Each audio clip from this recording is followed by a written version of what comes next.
On November 15, 1999, Colombian detectives dealing with homicides received a frantic call to check out a horrifying murder scene. Human remains wrapped up in plastic and cardboard boxes along Bogotá's main eastern road. Never in 1,000 years would the investigators have imagined the horrifying truth behind the murder. What had transpired in this case? Who could have perpetrated such a heinous act? And what could be the motive behind such brutality? Stick till the end of this video, till the very end, to witness some of the most gruesome murders that exposed the secret lives of these nuns. Sister Luz Amparo Granada was a beloved nun who lived and worked in a notorious neighborhood in Bogotá, Colombia. With her distinctive red hair and blue eyes, she became locally renowned for her devotion in helping prostitutes and individuals living on the streets. Widely admired, she invested significant effort in uplifting those in need, believing she could guide them to salvation. However, not all the nuns around her shared the same enthusiasm. Before long, Sister Granada vanished without a trace, as if she had never existed. Little did anyone at the convent know the startling events that would unfold in the days to come. That's when, on November 15, 1999, Colombian homicide detectives got a distress call that led them to a haunting site along Bogotá's main eastern road. A grim display of human remains tightly bound in plastic and cardboard boxes.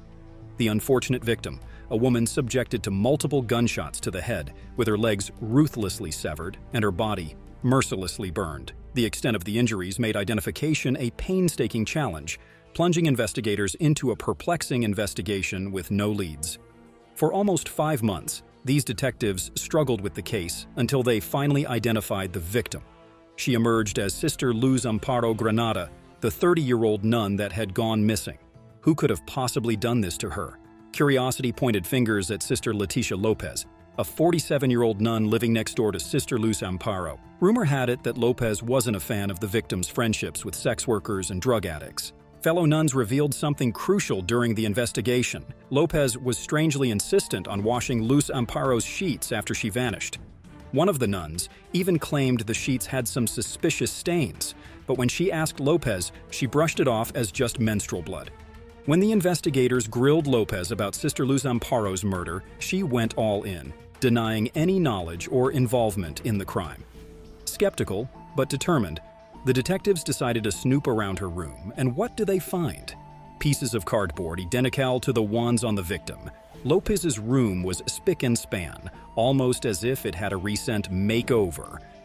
Armed with this new info, the public prosecutor felt there was enough to throw Sister Leticia Lopez behind bars, while the investigators continued their hunt for more evidence related to the gruesome crime. On April 1, 2001, a whopping 17 months after Sister Leticia Lopez got locked up, the authorities had to cut her loose. The General Office of the Judge Advocate decided there wasn't enough evidence to keep her behind bars and demanded her immediate release. But the investigators had come pretty far into the investigation, and they weren't about to give up now. They were dead set on proving Lopez's guilt and kept digging for clues. Finally, their persistence paid off when they stumbled upon tiny specks of blood hiding between the floorboards of the victim's room. However, they found themselves in a punch. The Colombian investigators didn't have the essential forensic gear needed to run the same tests on Lopez's place. She was a step ahead, having scrubbed it down with detergent and repainted the whole room. So, what's the plan? The prosecutor's office calls in the FBI in the United States. Fast forward to November 2001, and a U.S. forensic team jet over to Colombia, packing the most advanced tools in the FBI arsenal. They roll up to the convent, get a VIP tour, and head straight to Lopez's room. There, they unleash a barrage of chemical tests on the floors and walls. According to the Irish Independent, it didn't take these American experts long to spot blood splatters beneath the fresh paint and trace a path where poor Granada's body had been dragged to the back door. They even unearthed bone fragments in the paint, invisible to the naked eye. One investigator dropped the bomb that everyone had been waiting for, saying, "In that room, in that house, a violent act occurred, and you can see signs of where a body was pulled across the floor." The same day, Lopez got slapped with cuffs again, facing the consequences for Sister Luz Amparo's murder. Come January 23, 2002, a Colombian court ordered Sister Leticia Lopez 14 years behind bars. But guess what? Even after the sentencing, Lopez stuck to her initial claims, telling the BBC that the court did her dirty, calling it a serious injustice. However, the next nun in our twisted tale could be dubbed the embodiment of evil. Born Cécile Bombec in 1933 to a Catholic peasant family in Weechelen, she made her way to the Apostolic Congregation of St. Joseph Convent in Wetteren, Belgium, about 10 kilometers east of Ghent, at the age of 24. Adopting the name Sister Godfrida, she took on the role of a nurse in the geriatric ward of a nearby retirement home, famously known as the Chronic. This ward housed the most frail and ailing residents, some enduring excruciating pain, while others were barely able to move. Viewed as a diligent and devout figure, Sister Godfrida climbed the ranks to become the head nurse in 1967, overseeing a small team of helpers. Remarkably, she was the sole nun in the Chronic, with all other staff members being laypeople. But around 1970, Godfrida's life took a dark turn.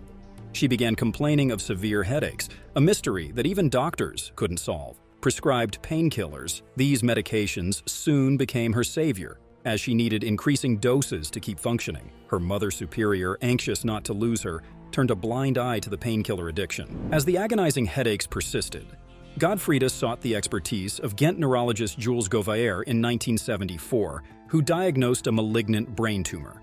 Despite the surgical removal of the tumor, the headaches continued, leading Gauvaer to prescribe a heavily sedating and highly addictive morphine derivative on a limited basis.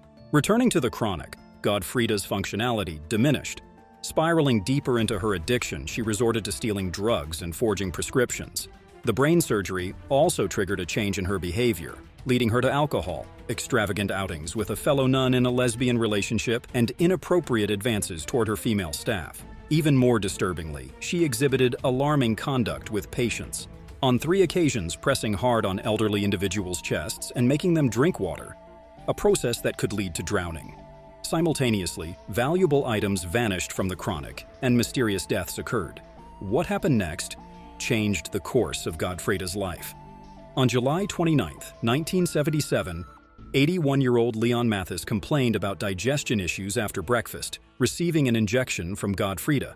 He passed away in the afternoon. This marked one of the 21 deaths at the Chronic in 1977, surpassing the ward's annual average of 13. Nurses started documenting these occurrences secretly, detailing not only the deaths, but also apparent severe mistreatment of the elderly. Despite suspicions brought to the attention of Romain Verschoris, the hospital's chair, he dismissed them as baseless accusations against Sister Godfrida. However, after a particularly suspicious death on August 14, 1977, he recognized the gravity of the situation. Verschoris sent Godfrida to rehab, instructing staff to keep quiet about the incidents to avoid scandal. In a shocking turn of events, 4 months after her departure, Godfrida sent a Christmas card to the staff with the ominous message, "See you soon," expressing her desire to reclaim her former position.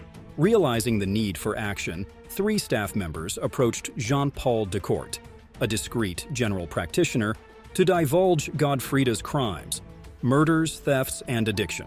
Decourt needed evidence and found it when an agent monitoring pharmacies confirmed prescription fraud. Godfrida was arrested on February 10, 1978, initially on forgery charges.